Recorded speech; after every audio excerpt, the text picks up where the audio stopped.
P Mustafa, ഇങ്ങനെ ഒരു നിയമനത്തിലെ രാഷ്ട്രീയ പ്രശ്നം മാത്രമാണോ CPM-ന്റെ പ്രശ്നം? അതോ കേരളത്തിൽ 9 ലക്ഷം പേർ SIR എന്ന ആ പ്രക്രിയയിലൂടെ പുറത്തു പോകുന്നുണ്ട്?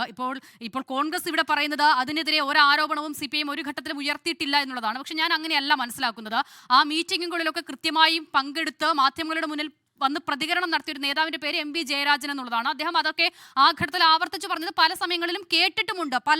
അതിലെ പല കാര്യങ്ങളിലും പ്രശ്നം ഉന്നയിച്ചതും കേട്ടിട്ടുണ്ട്. എന്തായാലും അതോടെ നിൽക്കട്ടെ. അപ്പോൾ അതിനുശേഷം രത്തൻ യു ഖേൽക്കറിന്റെ നിയമനവുമായി ബന്ധപ്പെട്ട വിഷയം വരുമ്പോഴാണ് CPM അത് വലിയ നിലയിൽ രാഷ്ട്രീയമായി ഉയർത്തുന്നത്. അപ്പോൾ ഇതിൽ മുൻപ് ജിൻഡോ പറഞ്ഞതുപോലെ ഒരു ധാർമ്മിക പ്രശ്നം മാത്രമാണോ CPM ഉയർത്തുന്നത്? അതോ അതിനപ്പുറം ഇപ്പോൾ ഈ SIR പ്രക്രിയയിലടക്കം എന്തൊക്കെയോ അട്ടിമറി നടന്നിട്ടുണ്ട് എന്ന് നിങ്ങളുടെ സംശയം കൂടിയാണോ? അങ്ങനെ ഒരു സംശയം ഉണ്ടെങ്കിൽ അത് വാർത്താ സമ്മേളനം വിളിച്ച് മാത്രം പറയേണ്ട കാര്യമല്ലല്ലോ. നിങ്ങൾ നോക്ക്, ഇവിടെ ഈ രത്തൻ യു കേൽക്കറുടെ നിയമനം CPIM ഉയർത്തിക്കൊണ്ടുവന്ന വിഷയമല്ലല്ലോ. ഇത് ഈ സമൂഹത്തിന്റെ മുന്നിൽ ഉയർന്നു വന്ന ഒരു പ്രശ്നമല്ലേ? ആ പ്രശ്നത്തിൽ രാഷ്ട്രീയമുണ്ട്, ആ പ്രശ്നത്തിൽ ധാർമ്മികതയുണ്ട്, ആ പ്രശ്നത്തിൽ നിയമപരമായ അംശങ്ങളുണ്ട്. ഇങ്ങനെ എല്ലാ വിഷയങ്ങളും ഉള്ള ഒരു കാര്യമാണ്. അതുകൊണ്ടല്ലേ അത് മാധ്യമങ്ങൾ തന്നെ ചർച്ചയ്ക്ക് എടുത്തിരിക്കുന്നത്. പൊതുസമൂഹത്തിൽ വലിയ വിഷയമായതുകൊണ്ടല്ലേ. CPM-ന്റെ മാത്രം ഒരു പ്രസ്താവനയോ CPM-ന്റെ മാത്രം ഒരു അജണ്ടയോ ആയിരുന്നുവെങ്കിൽ ഇതുപോലെ മാധ്യമങ്ങളും പൊതുസമൂഹവും അത് ചർച്ചയ്ക്ക് വിധേയമാക്കുമായിരുന്നോ? അതുകൊണ്ട് ഇവിടെ കോൺഗ്രസ് പ്രതിനിധി പറയുന്നത് പോലെ ഇത് CPM-ന്റെ അജണ്ടയോ CPM-ന്റെ വിഷയമോ അല്ല. ഇവിടെ കോൺഗ്രസ്സുകാരനായ മുഖ്യമന്ത്രി AICC അല്ലേ നിയമിച്ചത്, ഹൈക്കമാൻഡല്ലേ ആ മുഖ്യമന്ത്രിയെ തെരഞ്ഞെടുത്തത്. നിങ്ങൾ ചില ചോദ്യം മാത്രം മുഖ്യമന്ത്രിയോട് ചോദിച്ചോ, ബാക്കിയെല്ലാം ഞങ്ങൾ പറയാം, കോൺഗ്രസ് പ്രതിനിധി പറയാമെന്ന് പറയുന്നതിൽ ഈ മുഖ്യമന്ത്രി എന്ന് പറയുന്നയാൾ സ്വതന്ത്രനായിട്ട് വന്ന ആളല്ലല്ലോ.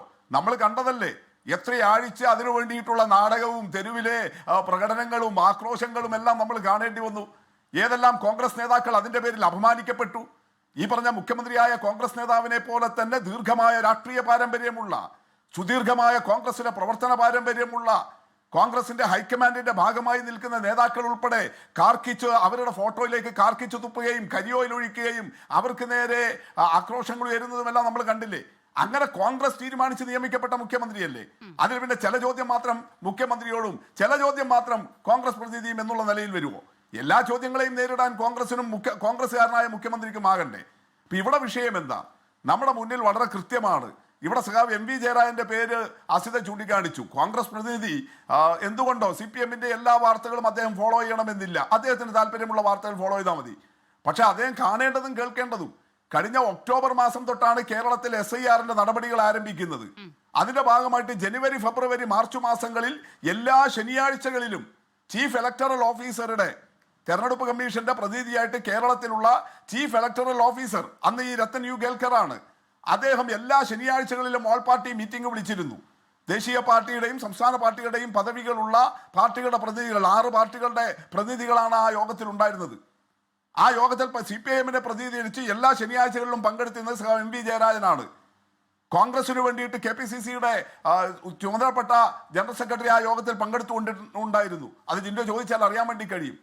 ആ ശനിയാഴ്ചകളിൽ എന്താണ് MV ജയരാജൻ അവിടെ ഈ രത്തൻ യു കേൽക്കറുടെ മുഖത്ത് നോക്കി പറഞ്ഞുകൊണ്ടിരുന്നത്?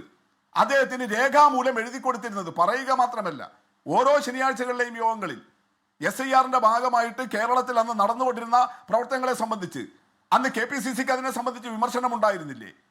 മുസ്ലിം ലീഗിന് അതിനെ സംബന്ധിച്ച് വിമർശനം ഉണ്ടായിരുന്നില്ലേ? UDF-ന്റെ ഘടകകക്ഷികൾ ആ കാര്യങ്ങൾ അന്ന് അതിന്റെ തീയതികൾ തീരുമാനിക്കുന്നത്, അതിന്റെ പ്രോസസ്സിനെ സംബന്ധിച്ച്, അതിന്റെ പ്രക്രിയയെ സംബന്ധിച്ച് ഒരു നിയമനം നടക്കുന്നതോടുകൂടി ആക്ഷേപം നിങ്ങൾക്ക് ശക്തിപ്പെടുകയും ചെയ്യുന്നുണ്ട്. അതുകൊണ്ടാണ് ഞാൻ ചോദിക്കുന്നത്. അപ്പോൾ അങ്ങനെ വളരെ വലിയൊരു സംശയം ആ വിഷയത്തിലുണ്ടെങ്കിൽ CPM നേതാക്കളൊക്കെയാണ് ആദ്യം ബംഗാളുമായി താരതമ്യം ചെയ്ത് ഇതിൽ അങ്ങനെ ഒരു പ്രശ്നമുണ്ട് എന്ന് പറയുന്നത്. അപ്പോൾ അങ്ങനെയാണെങ്കിൽ അതൊരു വാർത്താ സമ്മേളനത്തിൽ മാത്രം ഒതുക്കേണ്ട വിഷയമാണോ? ആ ഉത്തരവാദിത്വം നിങ്ങൾക്കുമില്ലേ പ്രതിപക്ഷം എന്ന നിലയിൽ? അല്ല, ഞങ്ങൾ അതാ പറഞ്ഞത്. ഈ കഴിഞ്ഞ ഒക്ടോബറിൽ ഈ SIR-ന്റെ നടപടിക്രമങ്ങൾക്കെതിരെ സുപ്രീം കോടതിയിൽ കേസ് കൊടുത്തത് CPIM-ന്റെ സംസ്ഥാന സെക്രട്ടറി സഖാവ് MV ഗോവിന്ദ മാഷാണ്. ഞങ്ങൾ ഇതിനെല്ലാം അന്ന് തൊട്ടേ എതിർക്കുകയാണ്. അല്ലാതെ കേരളത്തിലെ SIR നടപടികളെല്ലാം വളരെ മാന്യമായിട്ടാണ് നടന്നത്. കേരളത്തിലെ SIR നടപടികൾക്കൊന്നും ഒരു പരാതിയും ഉണ്ടായിട്ടില്ല. അങ്ങനെ ഒരു നിലപാടേ ജിൻഡോ KPCC എടുത്തിട്ടില്ല, CPIM എടുത്തിട്ടില്ല, ഒരു പാർട്ടിയും എടുത്തിട്ടില്ല. ബംഗാളിലേതുപോലെ തന്നെ ഇവിടെയും വിമർശനങ്ങൾ ഉണ്ടായിരുന്നു. തെരഞ്ഞെടുപ്പ് കമ്മീഷന്റെയും ആ കമ്മീഷന്റെ ഭാഗമായി കേരളത്തിൽ അതിന്റെ കാര്യങ്ങൾ നിർവഹിക്കുന്ന രത്തൻ യു കേൽക്കർ എന്ന് പറയുന്ന CEO-യുടെയും നടപടികൾക്കെതിരെ അതിനിശിതമായ വിമർശനം ഞങ്ങൾ മാത്രമല്ല, നിങ്ങളുടെ പ്രതിനിധിയും എല്ലാ ശനിയാഴ്ചകളിലും വന്ന് അവിടെ ഉയർത്തിക്കൊണ്ടിരുന്നതാ. അങ്ങനെ ഉണ്ടായിരുന്നു. അത് ആ പ്രക്രിയ പക്ഷെ ഒഴിവാക്കാൻ കഴിയില്ല. തെരഞ്ഞെടുപ്പ് കമ്മീഷൻ തീരുമാനമെടുത്തു. സുപ്രീം കോടതിയിൽ പോയെങ്കിലും നമുക്കറിയാമല്ലോ, കോടതി അത് അഡ്മിറ്റ് ചെയ്യാൻ വേണ്ടി തയ്യാറായില്ല. ആ പ്രോസസ്സ് പോട്ടെ, നമ്മൾ മാത്രമല്ല പോയത്. സാക്ഷാൽ മമതാ ബാനർജി നേരിട്ട് സുപ്രീം കോടതിയിൽ ദീർഘകാലത്തിന് ശേഷം വക്കീലിന്റെ ഗൗൺ അണിഞ്ഞ് കേസ് വാദിക്കാൻ വന്നത് വലിയ വാർത്തയായിരുന്നില്ലേ ഈ SIR നടപടിക്കെതിരെ? പക്ഷെ സുപ്രീം കോടതി അതെല്ലാം തള്ളിക്കളഞ്ഞിട്ട് SIR നടപടികളുമായിട്ട് മുന്നോട്ട് പോകാൻ തീരുമാനിച്ചു. അതുകൊണ്ടല്ലേ എല്ലാ രാഷ്ട്രീയ പാർട്ടികൾക്കും വിയോജിപ്പുണ്ടായിരുന്നെങ്കിലും എതിർപ്പുകൾ ഉണ്ടായിരുന്നെങ്കിലും അതുമായിട്ട് സഹകരിക്കേണ്ടി വന്നത്.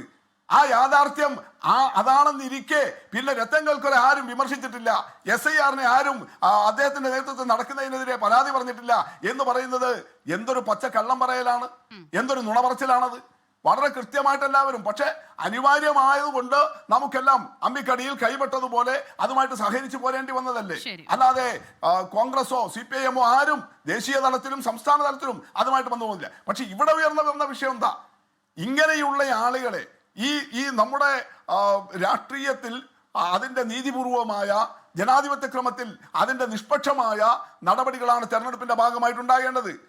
BJP-യുടെ ഭരണകാലത്ത് അത് അട്ടിമറിക്കപ്പെടുന്നു. അതിന്റെ ഉപകരണമായിട്ട് തെരഞ്ഞെടുപ്പ് കമ്മീഷനെ മാറ്റുന്നു. അതിന്റെ ഉദ്യോഗസ്ഥനായിട്ട് ബംഗാളിലായാലും കേരളത്തിലായാലും ബീഹാറിലായാലും എല്ലാം ഈ ഉദ്യോഗസ്ഥർ നിയോഗിക്കപ്പെടുന്നു. അവർ അതിന്റെ ഭാഗമായിട്ട് നിയോഗിക്കപ്പെടുന്നു. അവിടെ മമതാ ബാനർജിയല്ലേ അവിടുത്തെ CEO-നെ തെരഞ്ഞെടുത്ത് കൊടുത്തത്, അന്നത്തെ മുഖ്യമന്ത്രി എന്നുള്ള നിലയിൽ.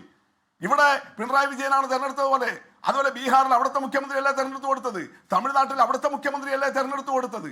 അങ്ങനെ ഓരോ സംസ്ഥാനത്തെയും സിവിൽ സർവീസിൽ നിന്ന് തെരഞ്ഞെടുപ്പ് കമ്മീഷൻ ആവശ്യപ്പെടുമ്പോൾ അവിടുത്തെ മുഖ്യമന്ത്രിമാർ ചീഫ് സെക്രട്ടറിമാർ മുഖേന ലിസ്റ്റ് അയച്ചു കൊടുക്കുന്നു. പക്ഷെ നിയമനം കേന്ദ്ര തെരഞ്ഞെടുപ്പ് കമ്മീഷനാണ്, ഒരു പാനലാണ് അയച്ചു കൊടുക്കുന്നത്. ആ പാനലിൽ നിന്നാണ് അവരെടുത്തത്.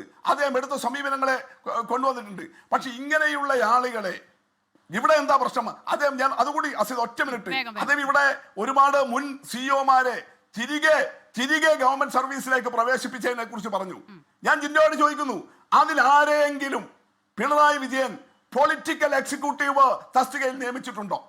അവരെല്ലാം IAS-കാരെന്നുള്ള നിലയിൽ സിവിൽ സർവീസിന്റെ ഭാഗമായിട്ട് വിവിധ വകുപ്പുകളുടെ സെക്രട്ടറിമാരോ പ്രിൻസിപ്പൽ സെക്രട്ടറിമാരായിട്ടോ ആണ് പോയത്.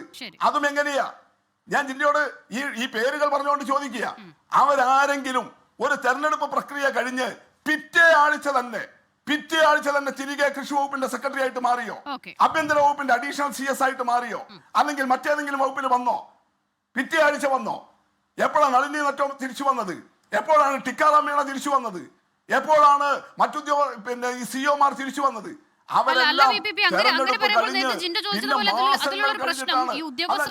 പ്രശ്നമുണ്ടെങ്കിൽ അവർ ഈ തെരഞ്ഞെടുപ്പ് കമ്മീഷൻ എന്ന് പറയുന്ന സംവിധാനത്തിന്റെ ഭാഗമാണെങ്കിൽ ഈ കാലയളവ് അവരെ നീതീകരിക്കുമോ എന്നുള്ള പ്രശ്നമുണ്ട്. ഞാൻ അങ്ങേലേക്ക് മടങ്ങി വരാം. അടുത്ത ഘട്ടത്തിൽ നമുക്ക് അതിലേക്ക് തന്നെ വരാം വിശദമായി. ശ്രീ റെജി ലൂക്കോസ്, ഒറ്റ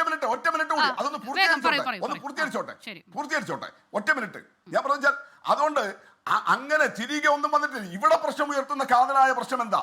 ഇവിടെ തെരഞ്ഞെടുപ്പ് പ്രക്രിയ കഴിഞ്ഞ് ഒരാഴ്ചക്കുള്ളിൽ ഒരു പൊളിറ്റിക്കൽ എക്സിക്യൂട്ടീവ് തസ്തികയിലേക്കാണ് ഈ ഉദ്യോഗസ്ഥനെ കൊണ്ടുവരുന്നത്. അതുകൊണ്ട് എല്ലാറ്റിനെയും സമീകരിക്കാൻ ശ്രമിക്കരുത്, ദൗർഭാഗ്യകരമാണത്. ഒരു മുഖ്യമന്ത്രിയുടെ ഓഫീസ് എന്ന് പറയുന്നത് പൊളിറ്റിക്കൽ ധാർമ്മികതയുള്ള ഓഫീസുകളാണ്, ബന്ധങ്ങളുടെ ഓഫീസാണ്. അവിടുത്തെ തസ്തികകൾ എന്ന് പറയുന്നത് പൊളിറ്റിക്കൽ എക്സിക്യൂട്ടീവ് തസ്തികയാണ്. ആ പൊളിറ്റിക്കൽ എക്സിക്യൂട്ടീവ് തസ്തികയിലേക്കാണ് നീതിപൂർവ്വവും നിഷ്പക്ഷവുമായി നടക്കേണ്ട തെരഞ്ഞെടുപ്പ് പ്രക്രിയയുടെ ഉദ്യോഗസ്ഥനെ ആ തെരഞ്ഞെടുപ്പ് കഴിഞ്ഞ് ഒരാഴ്ചക്കുള്ളിൽ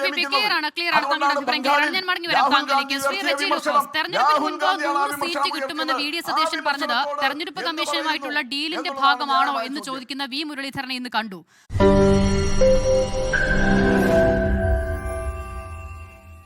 ലോകത്തെവിടെയായാലും ഏത് സമയത്തും 24 വാർത്തകളും ഓഗ്മെന്റഡ് റിയാലിറ്റി പാക്കേജുകളും എക്സ്പ്ലെയിനറുകളും വിശദമായി കാണാൻ ഞങ്ങളുടെ YouTube ചാനൽ നിങ്ങൾക്ക് സബ്സ്ക്രൈബ് ചെയ്യാം.